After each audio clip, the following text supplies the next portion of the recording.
Hey guys, welcome back to Vertical Momentum. I'm your host, Richard Kaufman, also known as the Comeback Coach. Thank you so much for being a part of my journey. Thank you for letting me be a part of your journey. This is going to be an amazing interview with a gentleman I just became friends with, an amazing book I couldn't put down once I picked it up. We're going to be talking about inflation, why it's bad. We're going to be talking about everything inflation and economics. So I want to say thank you, Nathan, my brother. What's going on? How are you doing today? Hey, Richard, it's good to be here. So tell us a little bit about yourself, where you're from, where you grew up. I'm kind of an economist in the ancient tradition. I'm kind of a gentleman economist, which means that I don't come from the typical academic path, but I'm also kind of not really like a business economist, if you know what I mean. Um, I spent many years doing that kind of like the heavy duty research. Wrote 4 books about economics before my fifth book, Inflation, which is now out.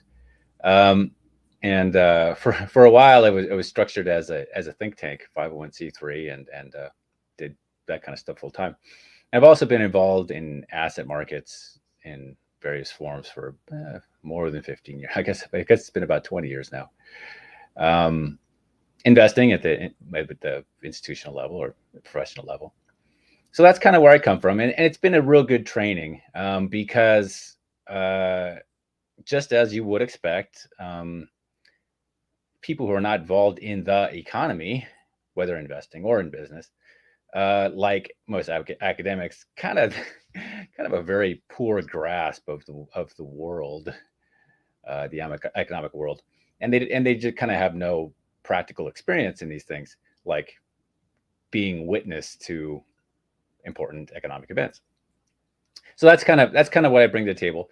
Um, So, I boy, kind but what kind of kid were you? That all did you just wake up one day and be like, "I want to be an economist," or well, what was some of your passions? yeah, I wouldn't recommend this. Being a gentleman economist, not a professional of some sort, is kind of like being a poet, although the dollars and the numbers involved are probably even smaller. Like, if you could probably identify 10 poets, you probably identify five economists. So, but nevertheless, it's something that I felt like I've had a destiny to do for a long time, although not when I was younger, oddly enough. Um, I had the basic skills uh, that are involved, which involves a kind of like a certain amount of numeracy, kind of a scientific, not scientific like real technical, but scientific method, right? Asking questions, developing hypotheses, kind of mindset early on, uh, because a lot of economics is kind of like dogma. It's kind of like religious, similar to religious dogma, in that Yeah. it's not complete fantasy. It's based in arguably some kind of has some truth to it, but it tends to be institutionalized, and it becomes more about conformity with institution rather than conformity with the world outside the window. And so I have a personality that likes to destroy dogma, or get out of the rut. It's like, well, this guy's all these guys say that. I've done this pattern. I've done this pattern over and over, and it's kind of actually my personality. Long before I was involved in economics, I could go to anything, like almost any activity, any endeavor, whether it be bass fishing or you know construction or uh, you know engineering or something like that. And I could listen to it, kind of like straight off the street, and just listen to it while they say, well, first there's A, then there's B, and then there's C, and then there's F. And I say, no, that doesn't make sense. Do that again. A, B, C, F. This is what's in the textbook. This is what I learned. This is what everybody else thinks. A, B, C, F. It's like, no, it can't be that way. You can't get from C to F. And they're like, look at you like, how long you've been involved in this? I've been doing this for 30 years. How long? Well, 2 weeks. But sorry, you can't get from C to F. You made a mistake. I don't know what the mistake is yet, but clearly there's something there. And it'd be like a loose tooth, right? I wouldn't know what it is. I didn't know D existed, but I start to wiggle the tooth and find out something and say, see this, you missed the D.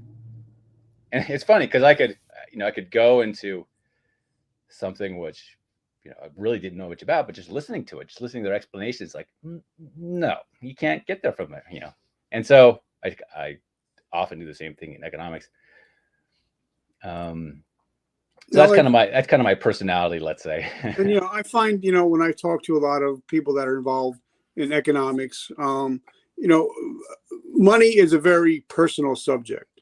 For me, I grew up. My parents always said we can't afford it, and so I was never even taught how to balance a checkbook until I bounced a few and I got locked up for writing bad checks. But but it's a very personal subject, and a lot of people don't want to talk about money, or they just want to complain about money. Correct? Yeah, and in their personal lives too, and all the people talk about personal finance and just sound personal financial habits and so forth, and how these aren't taught to people and so forth. And that's true, and it can go on and on and on. And unfortunately, we live in kind of like an overcomplicated society where not only are people not taught these things, but a lot of people, you could say it's actually a way that people are taking advantage of, usury, interest, for example. Yeah, people don't want to talk about it. But now also I had Sharon Lechter on here. She was co-author of Rich Dad Poor Dad, Oh and we yeah. were talking about people. Because we have these little phones, these smartphones. People are not getting any smarter. I mean, people they don't really look up subjects of money, inflation, economics, so they're not really putting in the work either to try to figure this stuff out. Oh yeah. It has undoubtedly gotten much worse. Well, the internet, when that came out in mid 90s, that kind of to some degree had a similar effect. But yeah, definitely all this stuff where it scrolls, right? Just people's attention spans got super short, and consequently, they don't learn anything about anything. Yeah, it's been said if you read the 3 good books about any subject, you know more than most experts, right? Yeah. Because it's probably not true, but you can get an idea of how many books people actually read. You can get quite a lot of advantage just from reading something if it's good. And they do say that the average successful CEO reads about 50 or 60 books a year, and that's including reading or Audible. So I think readers are leaders. You know what I mean? And Elon Musk is one of those guys that just sucks up books like they're going out of style. Yeah, well, I read a lot of books, as you can see behind here, Yeah. and I think when people have these big numbers, because I know Elon Musk is very busy, that they don't necessarily read it cover to cover, but they buy it and they involve themselves enough with it to kind of get something out of it. It might only be 10%, but the most important 10%. Yeah, absolutely. Um, I would say it's particularly true. I'm now a homeschooler. I have a 10-year-old, and so you think about these things. And yeah, you should read things. Anybody should.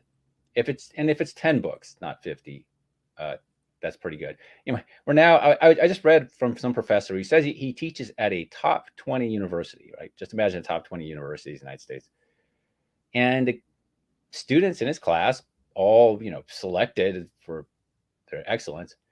He says, three quarters of them have never actually read a book for school.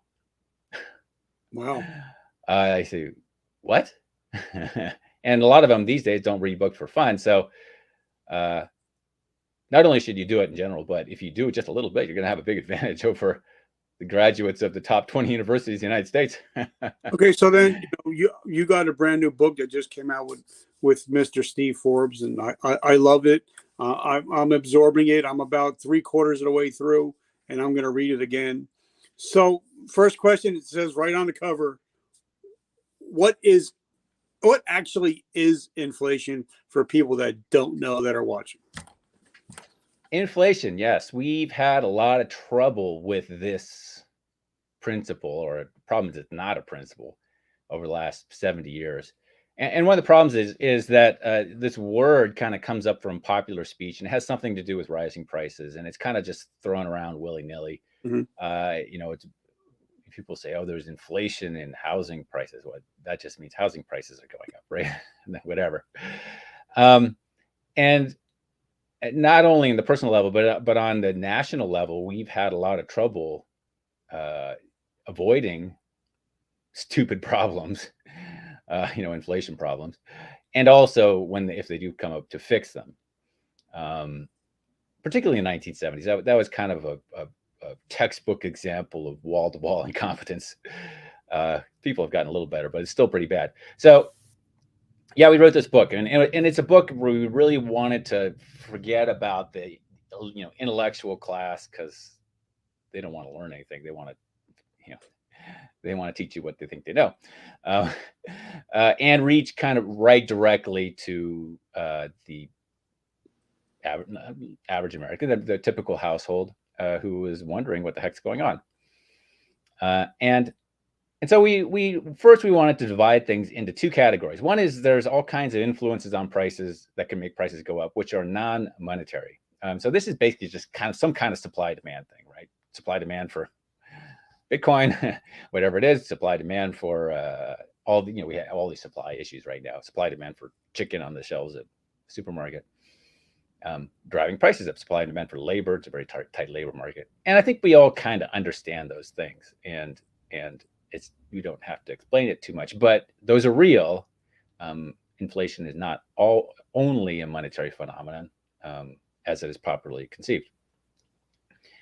And then we wanted to get into the monetary side, and this is actually a lot simpler, I think, than people make it out. Now, this has nothing to do with supply and demand. It's just your currency. It's just the central bank goofing around, because we know we have floating fiat currencies. We know they just make stuff up as they go along. And from time to time, the currency, our currency, other people's currency, loses value. The value goes down. And you can see this in the foreign exchange market, for example. Yep. And it's a real simple principle. When the value of a currency goes down, as one might see in the foreign exchange market, then it takes more currency to buy things eventually, not right away, right? But in the book, we used the example of the Mexican peso. In the 90s, the peso was worth about 3 pesos to the dollar. Now it's about 20 pesos to the dollar. So it's like 6-to-1 depreciation over time. And guess what? Prices in Mexico went up 6 times or more during that period. I hope that's obvious. Well, the same thing's happening to us, basically. We also have a floating fiat currency, like Mexico. We also have a central banker guy who makes stuff up as he goes along, like Mexico. And like Mexico, from time to time, our currency loses value too. That's basically what's going on. Well, and a lot of people, because I'm 53, so I grew up thinking, we still have gold in Fort Knox. And a lot of people don't realize that once we got taken off the gold standard, our money means absolutely shit. You can just print as much as you want. I think they said something like 80% of the money that has been printed in the last 2 years. So yeah, okay, yeah. Really mean much at all. It's about 50%, but that's not a bad number. Yeah, they in 2020 especially, and around that time, in the response to COVID, there was enormous amount of money creation. So the Federal Reserve created about $3 trillion. I mean, just in the old days, they would actually print money on paper, and that's not really done in the first instance anymore. But it's essentially the same process, and that's what they did. And certainly, what we're experiencing now, part of that is the outcome of that. And for various technical reasons, a lot of that was actually sort of absorbed. The effects were not as great as many people expected, and there's good reasons for that. But one of the reasons why we decided, 2021 is we're gonna have to write a book about this, because if they try this again, it could be very nasty. We're in Washington getting very used to this idea of, well, we could just print money and spend it, and it's a big party. Well, if they try that again, I think there could be some pretty dire consequences. Yeah. All right. So before we head on, I want to thank our sponsors, Operation Veteran Freedom. If you're a veteran and want to start a business, especially digital company, Operation Veteran Freedom can help you out. Get your products like books, ebooks, get it out in the world. So if you're a veteran, you want to start a business, check out OVF. But now going back to your book, the second part, what is the bad of inflation? Yeah, why is inflation bad? Because a lot of economists kind of say it's good, right? We have this like 2% inflation target. Well, you know, what's up with that? And it's real simple to understand if you just think about your currency declining in value, much as Mexico's currency has declined in value. What happened to the Mexican worker when the currency went from over a period of time, over 30 years, went from 3 to 20 to the dollar, right? Well, obviously the money that they're being paid to work, guy works in an auto parts factory, gets his paycheck on Friday or whenever it is, it's worth less from year to year. And that's kind of what's happening to us too. Well, we have to go out and make more money nominally, get a raise, whatever, just to keep even, just to kind of, we're just on a treadmill catching up with the not steady, but intermittent decline in our currency's value, just like the Mexican. They had, it's worse for them, but we have the same basic process. So, this is something that every American should understand, and that we used to have in the United States a stable value policy. The value of the dollar wasn't supposed to go down ever. It was tied to gold. And that was the best way to approximate having kind of a fixed value for the dollar. And we did that for almost 200 years. And you didn't have this problem of you're getting paid in a currency that from time to time goes down in value. That's why, if you got a 10% raise, it was a real 10%, right? You really got 10% more money and you weren't on a treadmill trying to catch up with last year's currency depreciation like we are now today.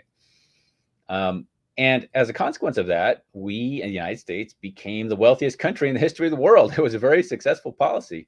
And since 1960, since we left the gold standard, I wrote 3 books about the gold standard, by the way. So that's right. That's where I got it from. I like this topic. Since we left the gold standard in 1971, I estimate the value of the dollar today is about 1/50th of what it was worth during that time. We basically have a 2-cent dollar.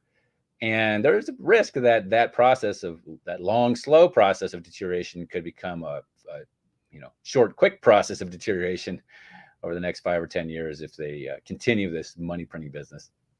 So then the third part of your book. So what do we do about it? What can we, as average Joe, Joe Snuffy, what can we do to help guard ourselves against inflation? Well, I think I'll talk about, first kind of on the public policy level, because we should understand this. We kind of like, general Americans should understand this.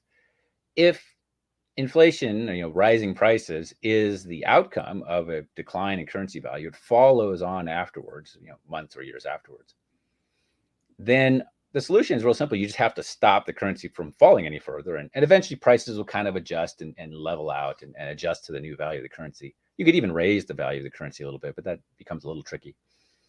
And this is actually real easy. I'll give you an example. Many people are aware that there was a hyperinflation in Germany in the early 1920s, and where prices were going up, 20% a day, and 30 factor of 30 in a month, and it's kind of like really crazy, out of control stuff. And eventually, things they got to the point where they said, we simply have to stop this. And they assigned a guy. They found a good guy. His name was Hjalmar Schacht, and they gave him the job of fixing it. And he did it. He fixed it. The hyperinflation in Germany ended, and Germany returned to a gold standard currency, and there was no inflation in the space of 1 week. On Monday, there's hyperinflation. On Friday, is over. So you can fix these things that fast. You don't need years and years and years to do it. And that's good to keep in mind. It's just a currency thing. You stabilize the value of currency, you fix the problem. But don't you think, I don't care which people way, I don't care if you're Democrat, Republican, whatever. But I believe that we have to say, okay, here's the problem. We got to fix it. No, and we can't blame it on Putin. We can't blame it on COVID. we just got to take it and say, all right, this is where we're at. This is where we need to go. And I think once we have that leader or whoever's even not president but in charge of the finances, whenever we have somebody says this is what we need to do, this is how we need to get there. Don't you see that we don't have that kind of leadership right now? Uh, yeah, you're right.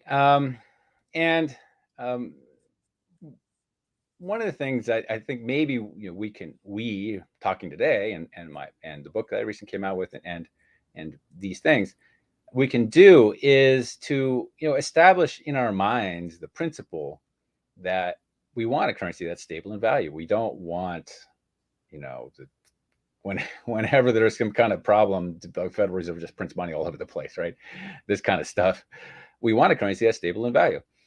And this can be achieved kind of in the context of a floating fiat currency. And Paul Volcker and Alan Greenspan sort of roughly, crudely, approximately did achieve that in the 80s and 90s. But the problem is it's not institutionalized. It's just kind of, we got lucky sort of.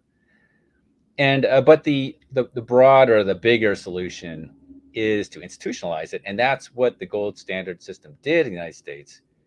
We had it for almost 200 years, 2 centuries up until 1971. And as long as we stuck with that principle, we never had inflation.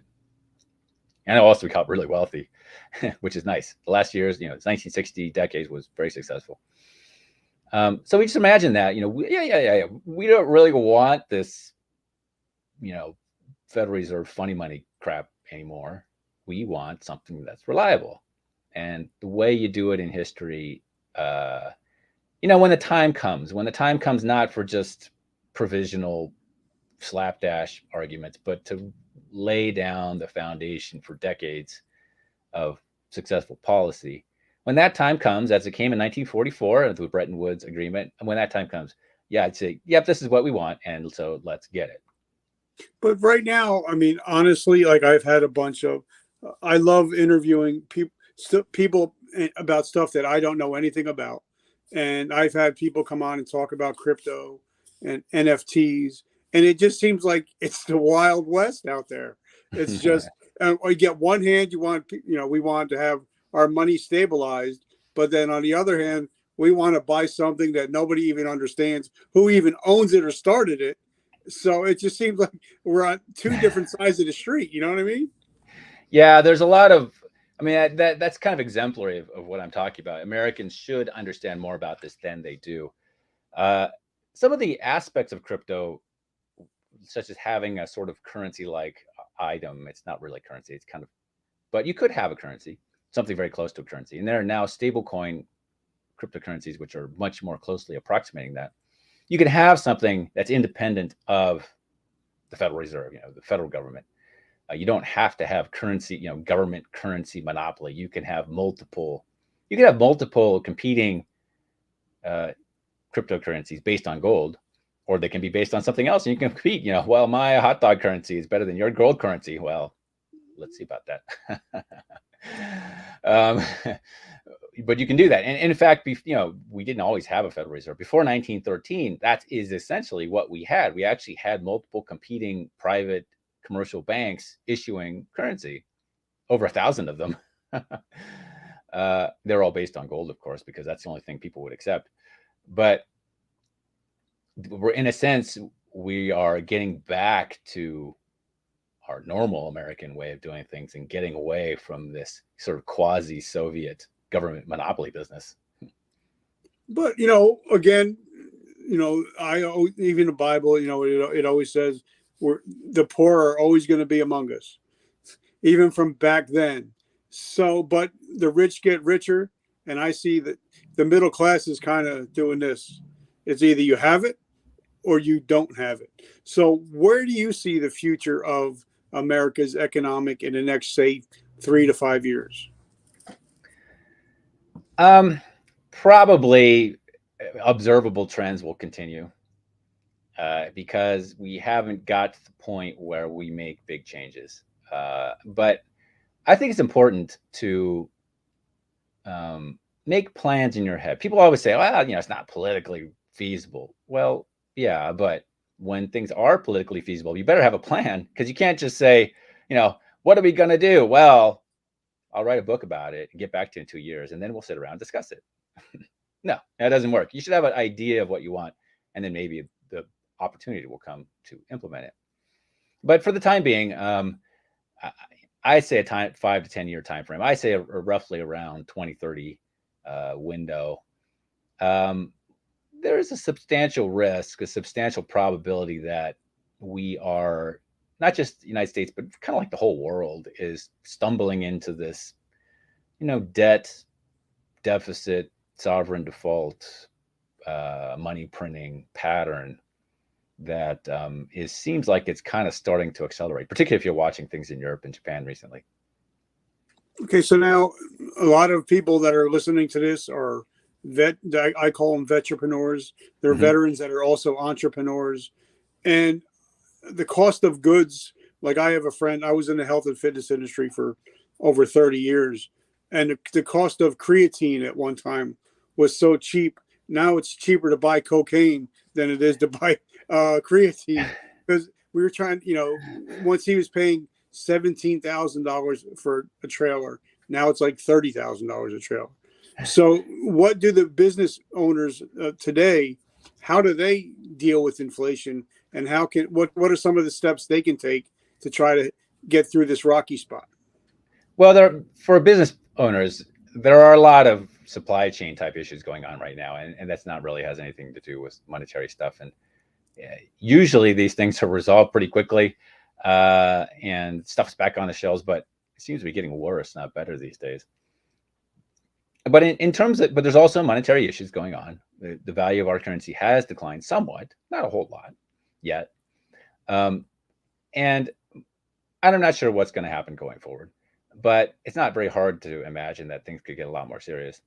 And I think the thing to do for a business person or anyone really is just to kind of imagine what that means, right?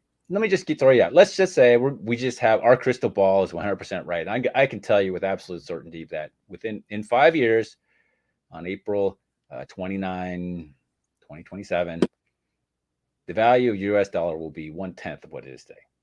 We have a 10-cent dollar compared to today. That's all you know. That's your fortune cookie hint. Well, what does that mean? Well, prices are going to go up a lot. So, and just to give you an example, that's what happened in the 1970s. The value of the dollar went down by about 90%, a 10-to-1 move. But it was stretched over more like 10 years, and I'm talking about 5 years. What would that mean? Well, price of gasoline is probably going to go, it's multiplied by 10. All things being equal, you'd be looking at $40 gasoline. Realistically, people can't pay that amount of money, so it wouldn't be $40 because they just kind of like run into the wall of not enough, nothing, you can't pay for it. So, but yeah, $20 gasoline probably, and wages wouldn't keep up, right? Wages wouldn't go up 5 times to afford your higher gasoline prices, but they would be galloping higher. The value of things like bonds or Social Security or pensions would, the real value, if you have an annuity and says, oh, you're going to be paid out $50,000 a year in your annuity, well, that would be like $5,000 today, right? So the real value of those kind of things would get splattered. So you can just kind of think of it that way. And typically, it has always been true in the past and almost certain to be true in the future, is that gold has maintained its value. So that would, the price of gold, so to speak, would go up 10 times. We'd have $20,000 gold, right? Just because the dollar fell in value. Has nothing to do with gold. It's just the dollar. And things, and you can kind of go down the line like that. Food prices would soar higher. There'd be issues with that around the world. And what would happen to the government then, right? It's hard to guess. But one of the differences between 1970s and today was there really was no debt deficit issue. The budget deficits were not real big. They're like 1% of GDP, this kind of stuff. Debt to GDP was 30%. Now it's like 120%. And so it was not really like a money printing to finance the government kind of situation, but it's easy to imagine how we could get in that situation today, because, well, who's going to buy the government's bonds when the government itself, devalued the dollar by that much amount of money? Well, maybe nobody. So how is the government going to finance a deficit? Well, it's not. So anyway, this is how governments. No one sits around cabinet meetings like, you know what? Things are getting kind of boring around here. Let's have hyperinflation. It'd probably be pretty fun. It's like 4th of July with money. Well, No, that doesn't happen, right? This is how it happens. Like, we need to print the money to pay the bills for tomorrow, and I'll worry about it tomorrow afternoon. Like, I grew up in the 70s, so I was about 7 or 8 years old when we had the whole gas crisis and having to, different license plates. I mean, Yeah, license plates. It got stupid for a while. Yeah. So, but I think, but now we got people that are quitting their jobs in droves and still complaining about inflation. Wait, you don't have a job, so you don't want to work, so you can't be too worried about inflation, right? And so, people. One of the advantages we've had as Americans, we haven't had a lot of really nasty money. 70s was about as bad as it's gotten in all since Civil War, maybe. But Latin Americans understand this real well, because Latin America, they've been through hyperinflation, sometimes multiple times in Latin America, and so Latin Americans understand it very well. So I think there's kind of like this deficit of understanding among Americans. Just think about it. Latin American. What do you not know that Latin Americans understand? Well, Latin Americans know what it's like to not just have a 10-to-1 depreciation, but 100-to-1 or 1,000-to-1, where it just goes kerflooey. The value of the Mexican peso went from 27 in 1980 to the dollar to 2,700 in 1990. So that's what hyperinflation is. I mean, that's not even like the $1 billion banknote kind of stuff. That's just run of the mill Latin American hyperinflation. Just think about that. What happened to those Mexicans during that time? And that might happen to you. So hopefully we won't. So hopefully we get this stuff straightened out. So how do we find you? How do we support you? How do we get all your 5 books? So tell us a little bit about that. Well, they're all on Amazon, and other similar places, all big outlets. I have a website, newworldeconomics.com, and it's got a tab for books, and I've got my 5 books there. It gives you a little information about them, some reviews and comments and so forth. They're all aimed at a general audience. They're not real academic books. So some of them are pretty chewy, I'll admit. Some people really like them, if they like that sort of thing. And like I said, we have a new book out, Inflation, with Steve Forbes and Elizabeth Ames, and we really wanted to pitch it to. We wanted to give it a tone which said, this is for you. This is not for, policy wonks in DC. This is for you. So I hope you get a chance to read it and enjoy it. Well, for me, like I said, I got it, and I'm really enjoying reading it, because I really didn't know much about it. So that's why I bought the book. And it's it's an easy read. It's very digestible, even for a low-tech redneck like me. I'm learning so much, and I really do love it. So I just want to say thank you so much for coming on and hanging out. And I can't wait to see what you guys got coming up next, because I think the 3 of you guys have the finger on the pulse of what's going on in America today. Yeah, well, Steve Forbes and I have been friends for a long time, because it's a pretty small crew of people who have a real grip on economics. And for a long time, even since the Reagan era, it's been a little club that's kept America from veering too far off course. Not always successful. So what kind of reactions from people that have picked up the book? What are some of them? What are they saying?